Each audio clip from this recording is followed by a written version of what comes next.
In a bold and hopeful move, Mexico has officially banned the sale of salty and sweet junk foods in schools, marking a major shift in how the country is addressing its growing child obesity epidemic. The new policy, which came into effect this week, aims to steer an entire generation of young people away from the processed, nutrient-poor snacks that have long dominated lunchboxes and schoolyard corners. Gone are the colorful bags of chips, the sugary drinks, the artificial pork rinds, and those spicy, soy-coated peanuts that have become staples of Mexican childhood.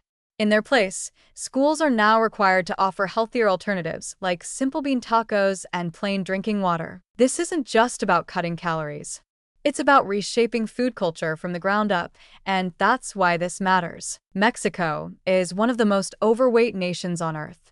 According to UNICEF, children here consume more junk food than anywhere else in Latin America.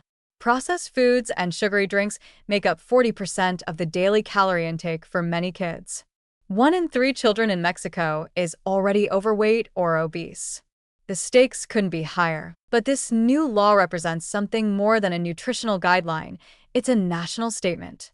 A decision to finally confront the root causes of poor health instead of just treating the symptoms. President Claudia Sheinbaum has backed the effort with clarity and confidence, even putting it in simple terms. It's better to eat a bean taco than a bag of chips. And she's right. It's not about forcing bland diets or stripping joy from food. It's about recognizing that what children eat directly shapes their long-term health, development, and opportunity. The policy builds on earlier public health measures, like Mexico's bold front-of-package labeling system introduced in 2020, those black warning labels that now mark products high in salt, sugar, fat, or calories.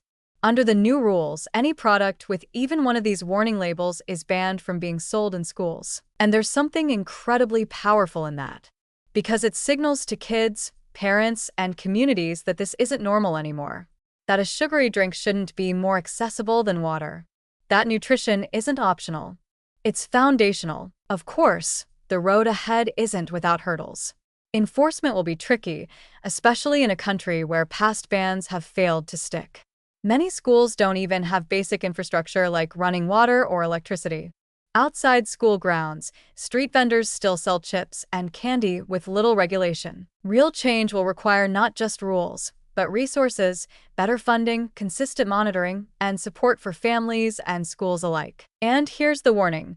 Without that support, this policy risks becoming just another well-intentioned but hollow directive.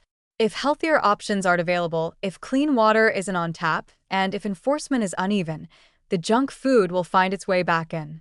And kids will be caught in the middle again. But if Mexico can stay the course, if it can make this more than a symbolic gesture, then it will have done something extraordinary. It will have stood up to one of the most powerful forces shaping modern diets, the ultra-processed food industry. And in doing so, it will have laid the groundwork for a healthier, more resilient generation. Farewell, junk food is more than a slogan. It's a promise, a message to children that their health matters, that their schools are places of nourishment, not just for the mind, but for the body too. And if this works in Mexico, it could serve as a blueprint for the rest of the world, showing that real food reform is possible, even in the face of powerful commercial interests and decades of unhealthy habits. So here's to bean tacos. Here's to water. And here's to the kids who deserve a healthier future, one meal at a time.